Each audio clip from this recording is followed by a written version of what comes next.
Hello friends, welcome to Sutapa's kitchen. দেখেই সবাই ধরে নিয়েছো আমি কিন্তু খুব মজার একটি রেসিপি নিয়ে এসেছি। সহজ সরল সুন্দর রেসিপি। কাঁচা আমগুলোকে এইভাবে কিন্তু আমি কেটে রেডি করে নিয়েছি, যতটা পাতলা করা যায়, তাহলে কিন্তু করতে একটু সুবিধে হবে আর তাড়াতাড়ি হয়ে যাবে। এগুলো কিন্তু একটা কালো যে কোনো নন স্টিকের এই জাতীয় কোনো কিছুতে করলে খুব ভালো হয়। অ্যালুমিনিয়ামের পাত্রে কিন্তু অবশ্যই তোমরা করবে না, সেক্ষেত্রে কিন্তু একটু কষ উঠে আসবে। তা আমার উঁচু কাঁধের কিছু নেই বলে আমি এভাবেই কিন্তু আমটাকে ভালো করে বয়েলড করে নিচ্ছি, আর মাঝে মাঝেই কিন্তু এই ঝাঁঝরি হাতাটা দিয়ে কিন্তু একটু ম্যাশ করে নিচ্ছি। আমার কিন্তু আম বয়েলটা হয়ে গেছে।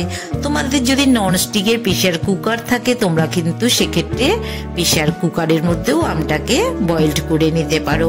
এই যে দেখো দেখিয়ে দিচ্ছি, ঝাঁঝরি থেকে পড়ে আসছে, এর মানে আমার কিন্তু অনেকটাই বয়েলড হয়ে গেছে।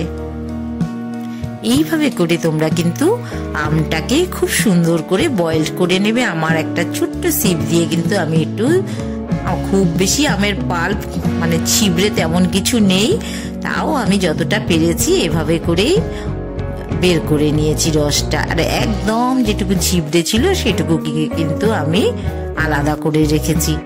এইভাবে করে কিন্তু বড় সিপ আমার ছিল, কিন্তু তখনকার মতন বের করা হয়নি।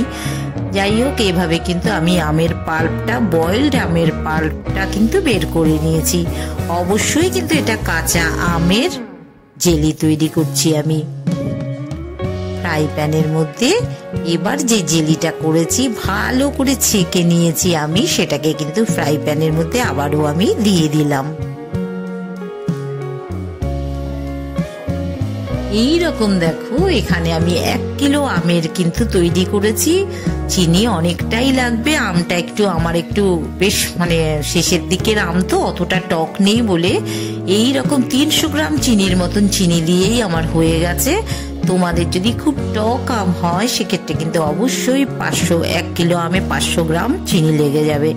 আমার 300 থেকে 350 গ্রাম চিনিতেই কিন্তু হয়ে গেছে। চিনি দিয়ে ভালো করে কিন্তু আমি ফুটিয়ে নিচ্ছি। একটু উঁচু পাত্র হলে বেশি ভালো হয়। তোমাদের উঁচু পাত্র থাকলে অবশ্যই তোমরা উঁচু পাত্রে, তবে অবশ্যই নন স্টিকের কোনো কিছুতে কিন্তু তোমরা অবশ্যই ব্যবহার করবে। কিছুটা দেখো দারচিনি পাউডার, আমি 1/2 চামচের মতন দারচিনি পাউডার মিশিয়ে দিলাম। আর 2টো এলাচ আমি ফাটিয়ে দিয়েছি, পরে কিন্তু আমি এলাচটা তুলে নেব।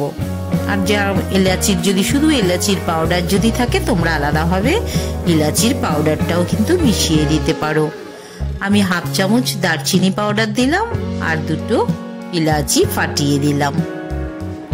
অনেকটাই কিন্তু দেখো ঘন হয়ে এসছে। একটু একটা প্লেটের মধ্যে নিয়ে তোমাদের আমি দেখিয়ে দিচ্ছি। দেখো এখন কিন্তু ও একটু ছড়িয়ে যাচ্ছে। যতক্ষণ এভাবে ছড়িয়ে যাবে ততক্ষণ কিন্তু এটা কিন্তু আমার কুকিংটা কমপ্লিট হয়নি। আমি তাই আরো কিছুক্ষণ ওকে টানিয়ে নিচ্ছি। কিছুক্ষণ পরে 5 মিনিট পরে আবারও ফিরে এলাম, একটা প্লেটের মধ্যে ঢেলে দেখিয়ে দিচ্ছি। দেখো যেমন ভাবে ঢেলেছি ঠিক তেমন ভাবেই আসছে। একটু কাত করে আমি প্লেটটা ধরেছি, কিন্তু এটা কিন্তু আর গড়াচ্ছে না, এক জায়গায় কিন্তু স্টিক হয়ে গেছে। এর মানে কিন্তু আমার চিনি এবং আমের মিশ্রণটা কিন্তু একদম পারফেক্ট হয়ে গেছে। এখন কিন্তু আমি একটা বোলের মধ্যে নামিয়ে নিচ্ছি। এইভাবে তোমরা ঘরেই কিন্তু ম্যাঙ্গো জ্যাম করে নিতে পারো। আমি আজকে ম্যাঙ্গো জ্যাম করে দেখাচ্ছি। এটা কিন্তু জেলি করিনি, ম্যাঙ্গো জ্যামের প্রসেসটা করে দেখালাম। একটু পাতলা পাতলা অবস্থায়, ঠিক এই রকম অবস্থায় কিন্তু নামিয়ে নিতে হবে। একটু পরেই কিন্তু এটা অনেক টাইট হয়ে যাবে। আর তোমাদের তো প্লেটে আমি দেখিয়েই দিলাম, যখন দেখবে আর গড়াচ্ছে না বুঝবে আমার এবার পারফেক্ট রেডি হয়ে গেছে। সুতাপাস কিচেন এরম দারুণ মজাদার রেসিপি নিয়ে আসছে তোমাদের জন্য। দেখো আমি এরকম একটা বোল থেকে নিয়ে ওই যে দেখো জারটার মধ্যে কিন্তু এভাবে তুলে নিচ্ছি। অনেকটাই ঘন হয়ে গেছে আমার জ্যাম। সুতাপাস কিচেন ভালোবেসে তোমরা সাবস্ক্রাইব করে দিও, একটা লাইক তো অবশ্যই করবে, সাথে থেকো। আবারও তোমাদের সাথে দেখা হবে সুন্দর